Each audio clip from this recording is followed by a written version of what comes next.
Picture a human 100,000 years ago, sitting outside a cave. The hunt is done, the food is gathered. There's nothing left to do today. No phone, no music, no book, no screen of any kind has ever existed. Just a person, a fire, and hours of empty time stretching out in front of them. And here's the strange part. Your ancestors had more free time than you do. Studies of the last hunter-gatherers on Earth show they worked as little as 2 to 3 hours a day. The rest? Empty, open, nothing scheduled, nothing buzzing, nowhere to be. So what did they actually do with all those silent hours? The answer is wild, because sitting there with nothing to do is the exact moment humans invented art, music, and maybe even the way your brain imagines the future. The thing we're most afraid of today, boredom, might be the thing that made us human. Quick one before we start, drop it in the comments. How long could you sit with zero phone, zero screen, just silence, before you lost your mind? Be honest. Let's kill one myth first. We assume ancient humans were too busy surviving to ever be bored. Every hour hunting, scraping, fighting to stay alive. For a long time, scientists thought that too. They were wrong. In the 1960s, an anthropologist tracked one of the last hunter-gatherer groups down to the minute. The total came to about 15 hours of work. Not per day, per week. 2, maybe 3 hours a day to feed yourself and your family. Most of us pass that before lunch. No boss, no rent, no clock telling you where to be. Researchers called them the original affluent society. Not because they had things, but because they had the one thing we're always short on, time. Which leaves the real question, when a human has hours of empty silence and nothing to fill it, what happens inside their head? The simplest answer is they played. And that sounds small, until you see what play actually built. In a cave in South Africa, archaeologists found a tiny collection of shells, 75,000 years old. Each one had a hole carefully drilled through it,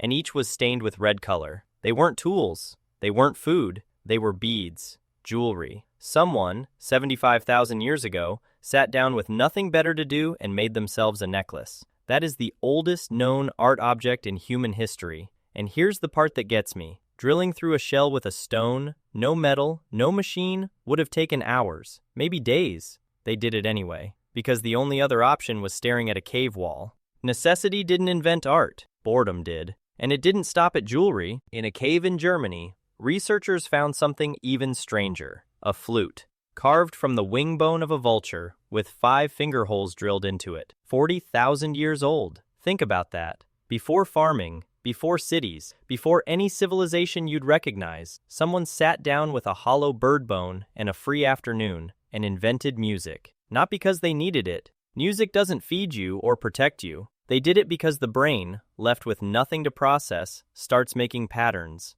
rhythm, melody. And some scientists think this goes deeper than we realize, that the part of us that loves music is older than the part that can speak. We were keeping a beat before we could form a full sentence. But boredom didn't just hand us art and music, it handed us something far bigger. Here's an idea that might change how you see your own mind. You cannot actually be bored unless you can imagine. Think about it. To feel bored, your brain has to know that this moment is dragging, that something else could be happening, that a different, better future exists. A dog waiting by the door isn't bored, it's just waiting. It can't picture an alternative. But a human sitting by a fire, restless, mind drifting, starts to wonder, what's beyond that mountain? What if tomorrow's hunt fails? That sound outside? Friend or predator? And the big one, where do we go when we die? Every question religion ever asked, every question science is still chasing, they all started the exact same way. Someone was bored, and their mind began to wander.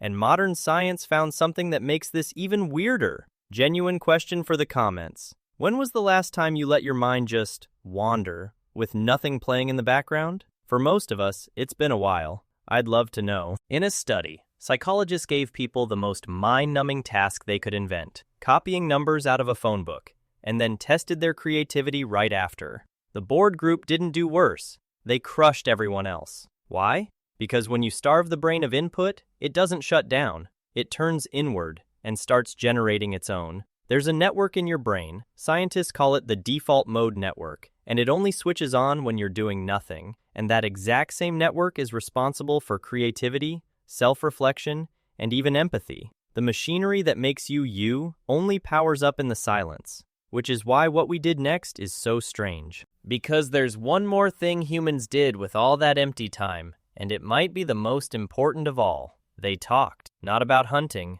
not about food, about each other. An anthropologist who spent years studying human conversation found that roughly 2/3 of everything we say is social. Who did what? Who said what? What happened to someone we both know? Gossip. And that sounds like a waste of time, until you realize what it was really doing. Before words, our ancestors bonded by grooming each other, picking through each other's hair one at a time. Slow. Language replaced that. Suddenly you could bond with 10 people at once, around a fire, by telling a story about someone who wasn't even there. You could build trust with people you'd never touched. Language didn't appear so we could plan a hunt. It appeared because we were sitting around with nothing to do, and we started talking about each other. Boredom invented gossip, and gossip invented society. So step back and look at what we've found. 75,000 years ago, a bored human in a cave made a bead. 40,000 years ago, a bored human in another cave made a flute. And somewhere in between,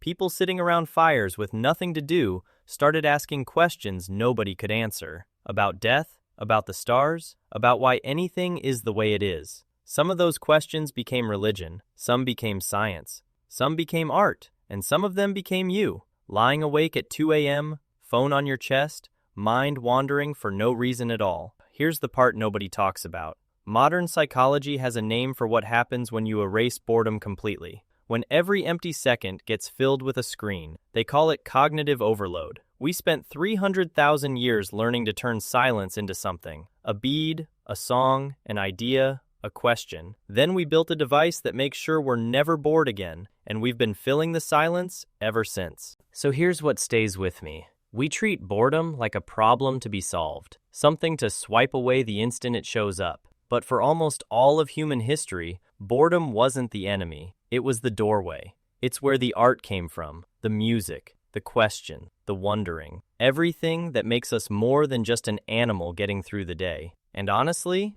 I don't think we're bored too often anymore. I think we're bored almost never. And I think we lost something real in that trade. The best ideas you've ever had probably didn't come while you were scrolling. They came in the shower, on a walk, lying awake, in the gaps, in the boredom. So the next time you're stuck somewhere with nothing to do and your hand reaches for your phone, try just leaving it. Sit in the silence for a minute. Let your mind wander, the way that human outside the cave did 100,000 years ago. You might be surprised what your brain does when you finally let it get bored. If you like thinking about why we are the way we are, subscribe to Primal Why. That's what this whole channel is about. And if you want to see how those same ancestors survived a brutal world, go watch how they made it through the freezing night, or the deadly 50-degree heat with no AC. They're right there on the channel. And next time, we look at the strangest thing of all, what ancient humans did when one of them died.